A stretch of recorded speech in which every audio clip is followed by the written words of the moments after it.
Hi, this feels really strange. I've never done this before, mainly because what I'm about to talk about hasn't happened before. So it's going to be very strange, and you might have to bear with me. There might be a lot of ums and ahs and all that kind of stuff. But the reason that I am making this and talking to a screen is that on Tuesday, it's now Friday, I was told that I have breast cancer.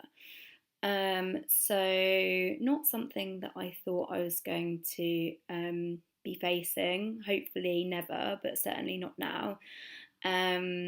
But I am. So I thought I'm a little bit of a talker, and I thought the best way, mainly to stop myself crying so much, which I've done quite a lot of in the past 3 days, is to basically have a chat and talk about how I'm feeling and what's going on and the process and all that kind of stuff, so that hopefully once all this is over, I will look back and feel very grateful for things. So here goes.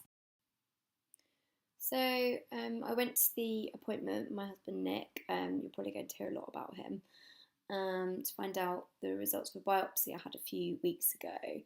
And it's strange because obviously in your head you go through various scenarios, but there's always that voice that kind of says, don't presume the worst, like everything's going to be fine, and you like try. I'm quite a positive person, so I was trying to think, right, this is like nothing. And then it wasn't. So the doctor and nurse were great and spent lots of time explaining everything to us and giving me time to ask questions.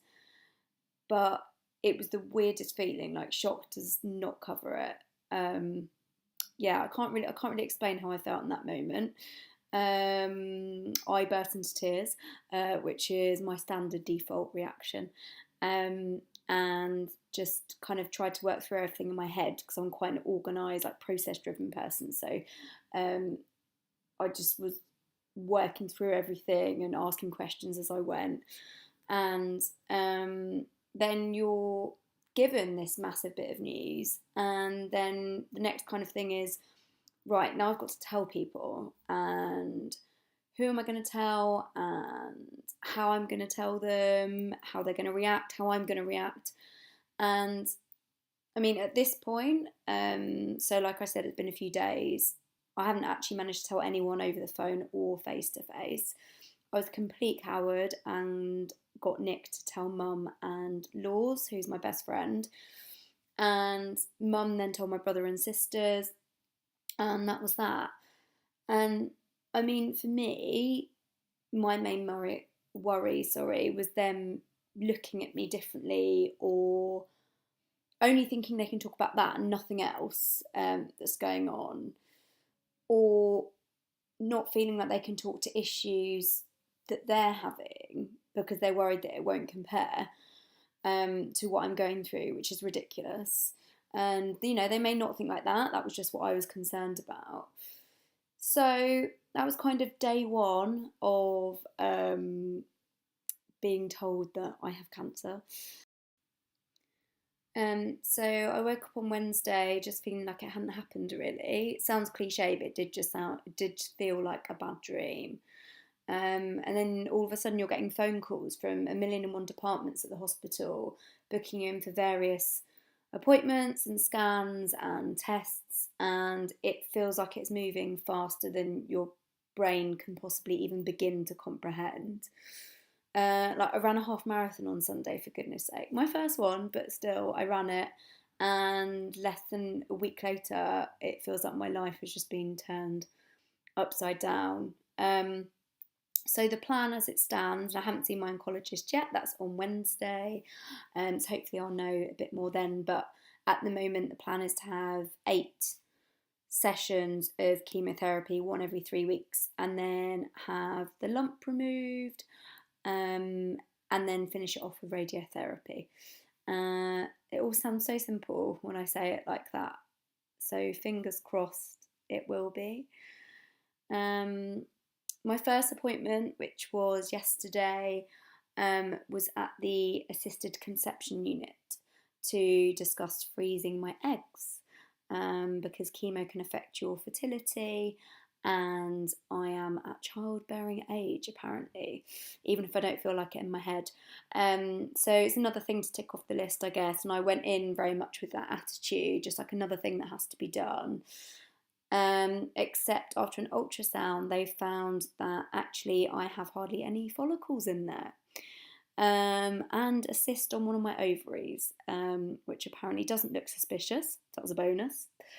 But she said she'd have to talk to my oncologist about the treatment offered, because if I can freeze my eggs, that needs to be done straight away ahead of my chemo starting, which they said would be in 3 to 4 weeks. To say I feel overwhelmed is an understatement. I feel like I've just gone through months of decision making in the space of 2 days. And yesterday, I think, just proved how much this is going to affect Nick as well.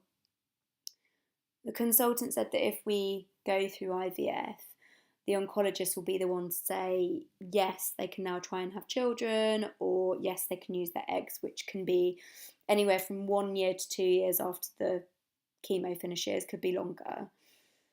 So in the moment, I feel like I'm putting Nick's life on hold, and I think that's going to be one of the hardest things about all of this. So I had blood tests afterwards, and I spent this morning awaiting a phone call from the doctor I saw to tell me that I either need to start IVF today, or that I can't freeze my eggs at all, which means our chance of having a baby could be massively reduced. Not sure which of those would be my favourite at the moment. It's a tough one. Okay, so I got the phone call that I've kind of been dreading all morning. And the short version is that we can't freeze my eggs. My hormone levels came back at being very low. So she basically said she'd have no confidence that the IVF would work. Obviously, she went into more detail. I was on the phone to her for a good 10 minutes or so. But to be honest, I stopped listening. I've had so much information given to me over the past few days. I feel like my head's going to explode, which would be very messy all around. It sounds dramatic, but to be honest, I just feel like my body's useless. I'm feeling in this moment like I'm a failure as a wife, and I'm not looking for sympathy at all. It's not what any of this is about. But I'm going to be extremely honest, because otherwise there's no point in doing this. Like, the whole point is that I have somewhere where I can vent and talk about stuff. Yeah, very strange. When I was told I had cancer, I immediately focused on the short-term plans and how it was going to affect me and everyone around me, and the solution to the problem and the process I was going to have to follow. Whereas with this, it feels like it's affecting the long term. Like, this is full on life changing stuff, and all of the plans Nick and I made, I just feel like they're redundant now. And I love him more than anything else in the world. It's not about that, but it's just that we always saw our lives as including children, and right now I'm trying to cope with whether that's going to be the case or not. So on that very positive note, I'm heading out for a drink because it's Friday night, and that's what I would normally do. So I'll be back soon, probably after the weekend, because hooray, nothing happens on the weekend. So until then, goodbye.